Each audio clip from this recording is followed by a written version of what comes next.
many ways, Faith was a wonderful child. She charmed every human and animal she met. Her smile dazzled the room. She taught herself to read in preschool. She played sports and music, had tons of friends, and kept our family entertained with her exuberant energy for life. And yet, in 6th grade, she was sending nude photos of herself to anyone who asked, slicing up her arm to dull her emotional pain, and fighting the urge to kill herself.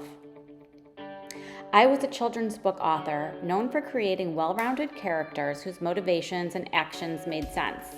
Yet my real-life daughter behaved in ways that totally stumped me. We were a good family, paying attention, doing our best. I simply couldn't understand why Faith seemed immune to all of our parenting efforts. One day, when Faith was 14, there was a knock on the door. I answered it to see a policeman standing there. "Are you Faith Ferber's mother?" he asked. My brain turned off and panic set in.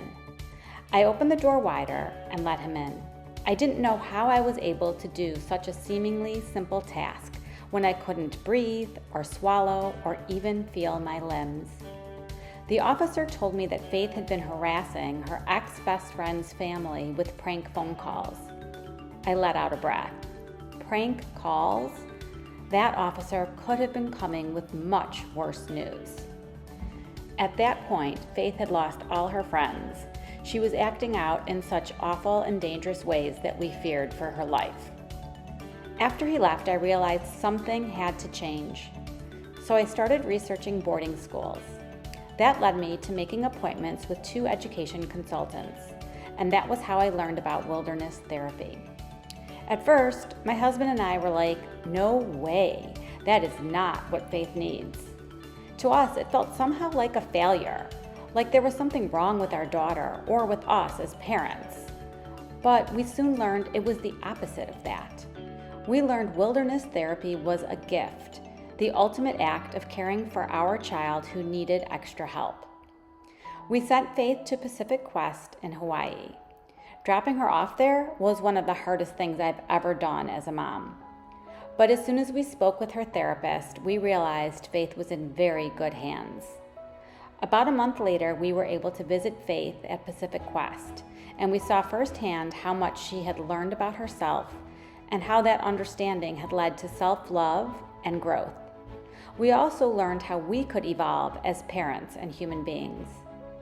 At Pacific Quest, everyone develops a personal intent to guide them in life, a short statement and reminder of the person they are.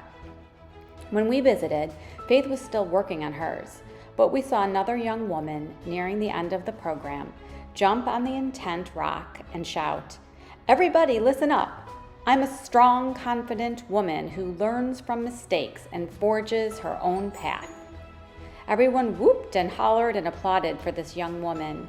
Then she jumped off the rock, and her smile stretched from ear to ear.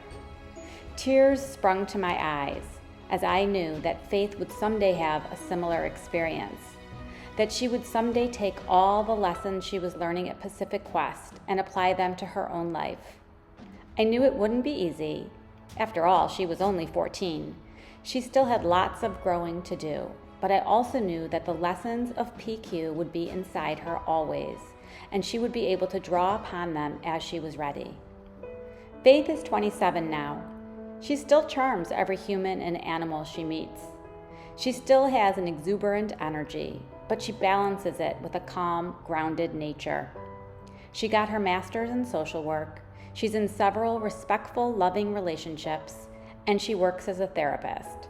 By every measure, she is living her intent, and as her mom, I could not be more grateful.